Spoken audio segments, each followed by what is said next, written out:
Kumbh Mela viral താരത്തിന്റെ വിവാഹത്തിൽ POCSO കേസിന് പിന്നാലെ പട്ടികവർഗ പീഡനക്കുറ്റവും ചുമത്തും. വ്യാജ ജനന സർട്ടിഫിക്കറ്റ് തയ്യാറാക്കാൻ കൂട്ടുനിന്നവരും പ്രതികളാകും. ഇക്കാര്യം വ്യക്തമാക്കി എസ്.ടി കമ്മീഷൻ നിയമോപദേശകൻ പ്രകാശ് ഉയ്ക്കെ ഫേസ്ബുക്കിൽ പോസ്റ്റ് ചെയ്തതിൽ ഗൂഢാലോചനയുണ്ടെന്നും ചൂണ്ടിക്കാട്ടുന്നു. വിവാഹത്തിന് കാർമ്മികത്വം വഹിച്ച കേരളത്തിലെ CPM നേതാക്കളുടെ പങ്കും അന്വേഷിക്കണമെന്നാണ് ആവശ്യം.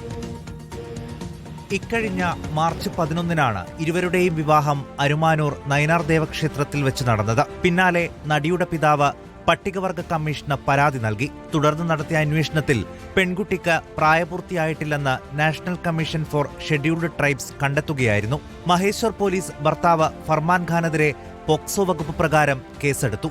കൂടാതെ പട്ടികവർഗ പീഡനക്കുറ്റവും ചുമത്തും. സംഭവത്തിൽ ഗൂഢാലോചനയുണ്ടെന്നും CPM നേതാക്കളുടെ പങ്ക് അന്വേഷിക്കണമെന്നുമാണ് ST കമ്മീഷൻ നിയമോപദേശകൻ പ്രകാശ് ഉയ്ക്ക ഉന്നയിക്കുന്നത്. എന്നാൽ CPM നേതാക്കൾക്ക് വിവാഹത്തിൽ പങ്കില്ലെന്ന് ക്ഷേത്ര കമ്മിറ്റി സെക്രട്ടറി റിപ്പോർട്ടറിനോട് പറഞ്ഞു.